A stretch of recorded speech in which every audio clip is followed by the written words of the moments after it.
Você conhece ou já ouviu falar da lenda de um macaco que foi capaz de derrotar todo o exército do céu e ainda ser a inspiração de um dos animes mais famosos do mundo?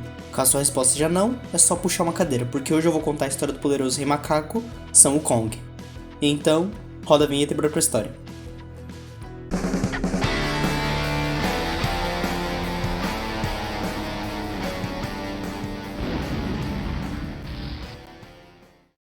Fala meu povo, tudo bem? Eu sou o Carlos, sejam bem-vindos ao Qual é a História.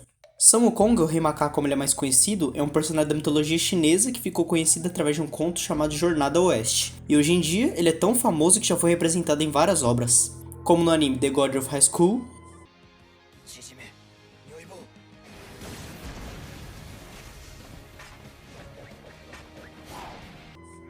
no filme O Reino Proibido, estrelado pelo Jet Li e pelo Jack Chan,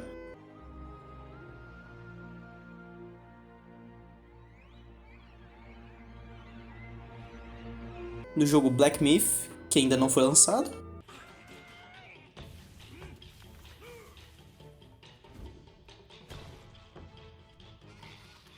e o mais famoso sendo a história do menino Goku indo atrás das 7 esferas do dragão em Dragon Ball clássico.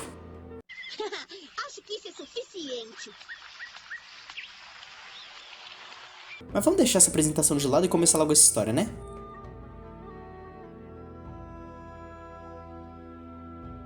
Muitas eras atrás, Sun Wukong surgiu a partir de uma rocha mística que foi gerada pelas forças do caos.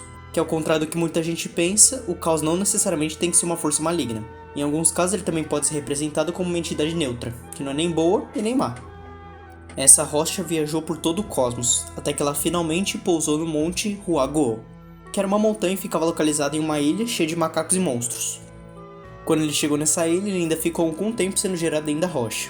Então, quando chegou o momento dele nascer, ele arrebentou a rocha de dentro para fora. E muitos macacos que estavam em volta dele ficaram assustados com aquilo. Afinal, eles nunca viram um macaco saindo de dentro de uma pedra. Mas, gente, é uma coisa tão normal. Você vai no zoológico, os macacos estão ali nascendo de dentro de pedra. Coisa normal. Quem nunca viu isso? Então, como ele tinha nascido de dentro de uma rocha, eles deram o nome para ele de She-Hol, que significa basicamente macaco de pedra. Um nome bem criativo. Esses macacos o acolheram e, em retribuição a isso, ele começou a ajudar todo o clã. Porque desde que ele nasceu, ele sempre demonstrou uma habilidade fora do normal em saltos e escalada, podendo assim conseguir frutas de todos os cantos da ilha. Então, em uma das suas aventuras pela ilha, ele acabou descobrindo uma linda caverna atrás de uma cachoeira. E essa caverna acabou se tornando a casa de todos os macacos que moravam com ele. Essa descoberta fez com que ele conquistasse o respeito de todos os macacos do clã. E por conta disso, eles o nomearam como seu novo rei. Assim, ele recebeu o título de Mei Huang, que significa basicamente Rei Macaco Bonitão. Que coisa horrorosa! Porém, mesmo tendo se tornado o líder do seu povo, o Rei Macaco ainda tinha uma coisa o incomodando. Porque ele sabia que algum dia, tudo que ele conquistou ia acabar. Porque algum dia, ele ia morrer. Então, pensando nisso, Mei Huang decidiu sair em uma nova jornada, em busca do segredo da imortalidade.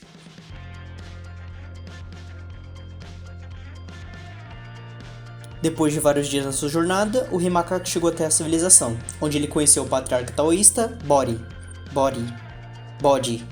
Esse patriarca era conhecido por possuir vários segredos de magia, e o Mei Huang se interessou por esses segredos, então ele pediu que o patriarca o treinasse.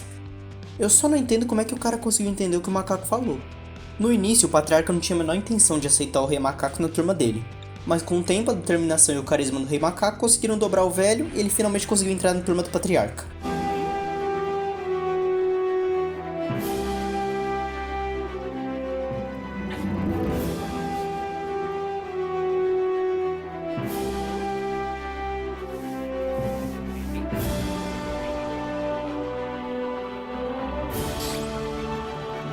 Então, desse momento em diante, ele passou a ser chamado de Sun Wukong.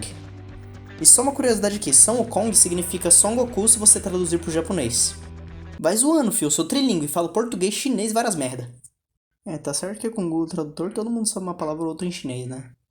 No começo do treinamento, o Bodhi só ensinava artes marciais pro Sun Wukong.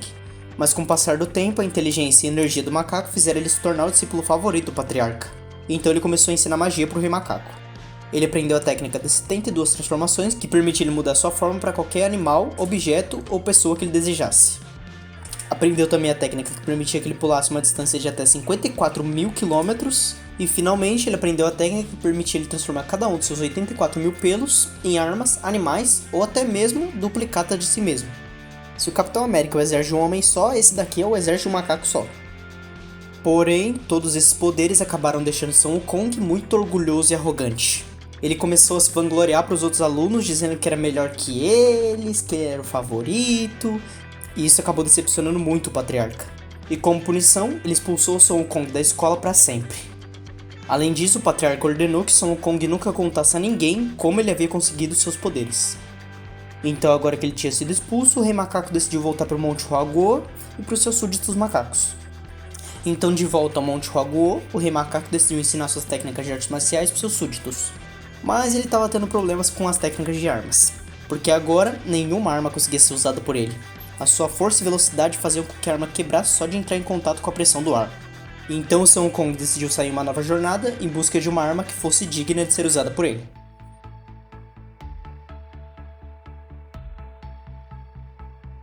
Ele passou por cidades, vilas, templos, mas onde quer que fosse, ninguém conhecia uma arma que pudesse aguentar o seu poder. Até que certo dia, ele estava passando por um vilarejo e viu um senhor contando uma história para umas crianças. A lenda de um velho bastão que ficava no fundo do oceano. Então, na mesma hora, o Rei Macaco soube que aquela teria que ser a sua arma. Ele foi até a costa e mergulhou até o fundo do oceano. Chegando lá, ele se deparou com um enorme pilar dourado fincado no chão, com um brilho tão intenso que parecia chamar por Sun Wukong. O Rei Macaco então se aproximou lentamente do objeto e quando tocou, o brilho se intensificou ainda mais, fazendo parecer que o próprio sol tinha ido para o fundo do oceano. Então, o pilar começou a tremer até que ele finalmente encolheu e ficou do tamanho de um bastão normal. O Rei Macaco havia encontrado a sua arma definitiva, e o bastão mágico havia encontrado seu verdadeiro mestre. Mas o Rei Macaco não ia conseguir ficar com sua nova arma tão facilmente, porque o objeto não era só um bastão, ele também era o pilar pacificador dos mares. Um tesouro que pertencia a Ao Guang, o rei dragão dos mares do leste. Quando o Rei Macaco pegou o bastão, Ao Guang sentiu imediatamente a perda de seu tesouro, e foi ao encontro do Rei Macaco. Mas ele não foi sozinho, porque junto dele ainda tinha os outros 3 reis dragões do mar. Os 4 foram para cima de Sun Wukong determinados a pegar o pilar de volta, porque sem ele, os oceanos ficariam completamente fora de controle e tudo viraria um caos. Os dragões começaram a atacar Sun Wukong em uma sincronia perfeita, e como o Rei Macaco era um animal terrestre, ele não conseguia se movimentar tão bem quanto os dragões. Sem falar que estava começando a ficar difícil de respirar. E foi nesse momento que o Rei Macaco teve uma ideia. Ele apoiou o pilar no chão e ordenou. Ele estava embaixo d'água, não tinha como ser muito diferente disso, né? Mas o bastão era mais esperto que eu, então ele entendeu que aquilo significava crença bastão mágico. Então, de repente, aquele pequeno bastão voltou a se tornar um enorme pilar, ainda maior do que estava antes. Assim, levando Sun Wukong para fora da água em um instante. Mas os dragões não iam deixar ele fugir tão facilmente. Eles seguiram ele até a superfície e começaram a atacar de novo. Mas dessa vez, eles estavam no território dele. Então a coisa fedeu para eles.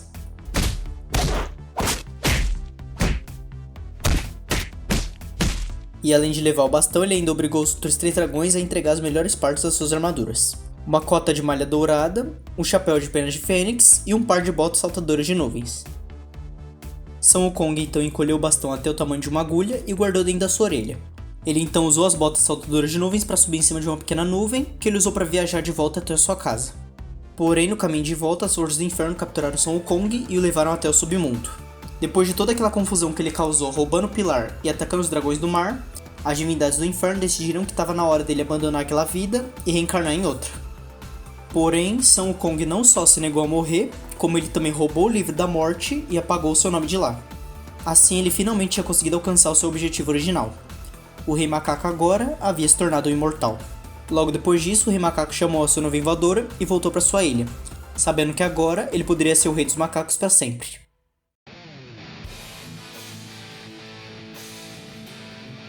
Depois do Rei Macaco ter fugido do submundo, as divindades do inferno e o Rei Dragão do Leste acharam que estava na hora de pedir ajuda para o Imperador de Jade, o Senhor dos Céus. Eles foram até o Palácio Celestial e disseram que o Rei Macaco estava causando muita confusão lá embaixo, e que não demoraria muito para ele começar a causar problemas para o céu também. Então eles sugeriram que o Imperador o destruísse. Porém, o Conselheiro do Imperador sugeriu uma outra coisa. Em vez de destruir o Rei Macaco, ele sugeriu que o Imperador oferecesse o cargo de Guardião dos Cavalos para ele. O Imperador concordou e mandou que um de seus generais fosse falar pro Rei Macaco que ele tinha sido convidado pro céu. Claro que sem falar qual era o cargo que ele ia ocupar, né? O general então foi até a Terra e se encontrou com Sun Wukong. Então, o Rei Macaco, ao ouvir o que tinha sido decidido, ficou muito animado. O seu poder e grandiosidade tinham sido reconhecidos pelo próprio Imperador de Jade. Então, sem perder tempo, o Rei Macaco foi junto com o general até os portões do paraíso, onde ele imaginou que haveria um trono dourado esperando por ele. Mas quando ele chegou lá, um dos guardas do portão entregou uma pá para ele e mandou que ele fosse em direção do estábulo. O tal cargo de guardião dos cavalos era, na verdade, para vigiar os cavalos para que nenhum fugisse e limpar a merda deles de vez em quando. Que nojo. E esse era o cargo mais baixo que existia no Reino Celestial. Então, quando ele descobriu que estava sendo feito de idiota, o Rei Macaco decidiu se vingar dos deuses. Ele libertou os mais de 1000 cavalos que existiam no Reino Celestial e logo em seguida voltou para o Monte Huaguo. A partir daquele momento, o Rei Macaco começou a se autoproclamar o grande sábio igual no paraíso, como uma forma de dizer que ele não aceitava ser inferior aos deuses. Então, quando o Imperador descobriu o que o Rei Macaco tinha feito, ele ficou pé da vida e mandou que o General Li Jiang fosse capturar o Rei Macaco. Como se atreve, macaco mau? Você violou as leis do céu! Deve ser condenado à morte! Vai pro inferno! Mas Sun Wukong resistiu à prisão e o general enviou seus homens para capturá-lo. O primeiro foi o guerreiro Xu Ling, que foi até Wukong armado com um grande machado. Porém, o Rei Macaco conseguiu derrotar ele sem problema nenhum. Depois disso, o próprio filho do general, Netza, foi atrás do Wukong. Os dois então começaram o combate aéreo, com Netza usando suas rodas flamejantes nos pés e o Sun Wukong usando sua nuvem voadora. Então, depois de alguns minutos de batalha, o Sun Wukong consegue derrotar o Netza. Então, depois disso, o general decidiu voltar para o Reino Celestial e pedir reforço para o Imperador. Mas o conselheiro disse mais uma vez que era melhor tentar acalmar o macaco do que enfrentar o seu grande poder. O Imperador concordou e o conselheiro foi até o Monte Huaguo. Chegando lá, ele convence o Rei Macaco de que o Imperador tinha concordado dele usar o título de Grande Sábio. Porém, ele ainda estava proibido de entrar no Reino do Céu. O Sun Wukong então continuou com raiva por ter continuado excluído e no meio da noite ele invadiu o Palácio Celestial. E quando ele chegou lá, ele roubou os pêssegos da imortalidade da Imperatriz, as pílulas da longevidade do Sábio Lao Tzu, o vinho real do Imperador de Jade e toda a comida do banquete que os deuses fariam no dia seguinte. Falando sério, se colocar ele e o Loki numa sala, eu não sei quem bate a carteira do outro primeiro. No dia seguinte, quando os deuses foram pro seu banquete, eles descobriram o que o Rei Macaco tinha feito. E quando o Imperador viu aquilo, ele ficou completamente furioso e declarou guerra contra o Sun Wukong.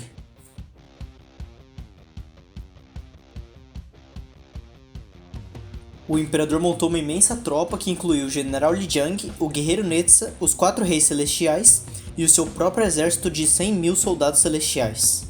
Quando tudo estava pronto, eles partiram em direção do Monte Huaguo.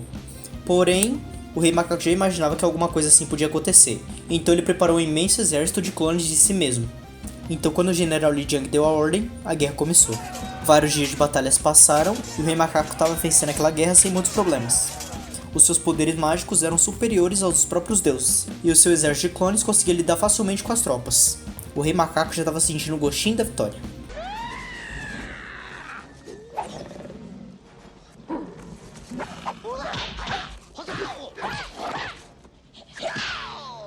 Mas isso mudou quando o sobrinho do imperador, Arlan Chang, foi chamado para combater o Rei Macaco. Arlan era um guerreiro muito poderoso e conseguiu bater de frente contra Sun Wukong. O duelo durou vários dias e passou facilmente de 300 rounds. Arlan Chang também conhecia a técnica das 72 transformações, o que deixava o duelo praticamente empatado, com cada um tentando superar o outro com uma transformação melhor, até que eles decidiram que iam resolver aquilo como guerreiros.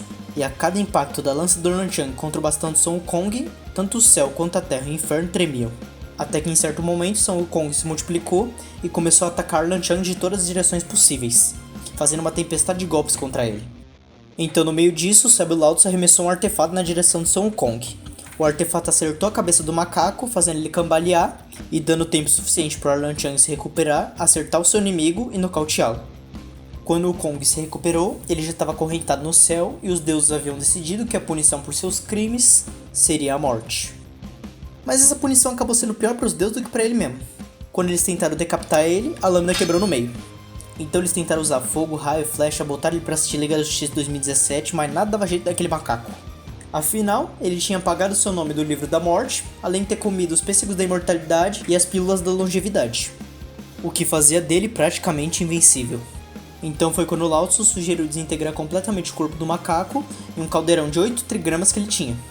O imperador concordou e o Lao Tzu levou o macaco. Ele ferveu Sun Wukong por 49 dias, Até que depois desse tempo, o Lao Tzu abriu o caldeirão e o Sun Wukong pulou pra fora, mais forte do que nunca, porque agora seus olhos flamejantes conseguiam captar qualquer mentira ou maldade que tivesse na sua presença. Então depois de tudo isso, Sun Wukong estava completamente enfurecido por tudo que tinha sofrido na mão dos deuses. Então ele puxou seu bastão mágico da sua orelha e começou a destruir todo o reino celestial, indo em toda velocidade até o trono do Imperador Jade. Vendo que o seu lar ia ser completamente destruído se ele não fizesse nada, o Imperador Jade resolveu apelar para ninguém mais, ninguém menos do que o próprio Buda, que logo chegou ao Palácio Celestial.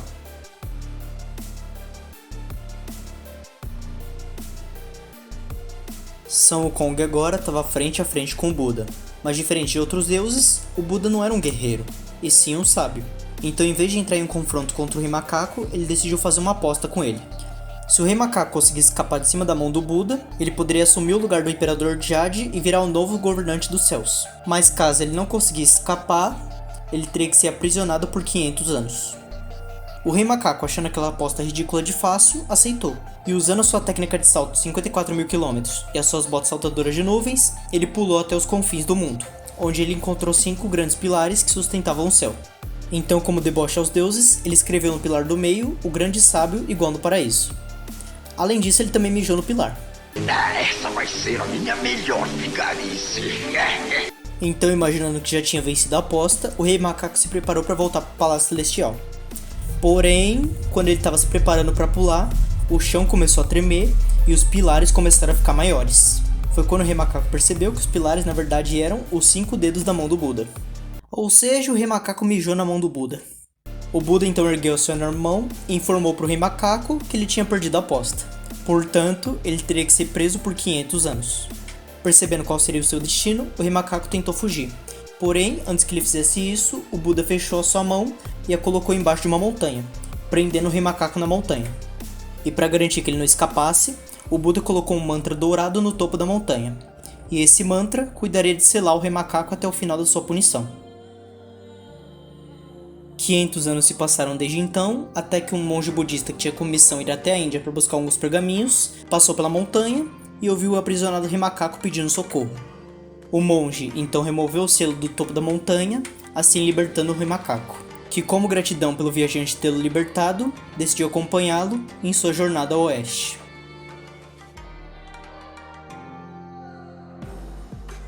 Bom, essa foi a história de hoje, e se você ainda não foi inscrito aqui no canal, clica no botão de inscreva-se aqui embaixo e ativa o sininho das notificações, porque assim você não perde nenhuma história que eu trouxer por aqui. Também deixe seu like e o seu comentário nesse vídeo, porque isso mostra pro YouTube que você gosta do canal, e assim ele recomenda o vídeo para mais pessoas.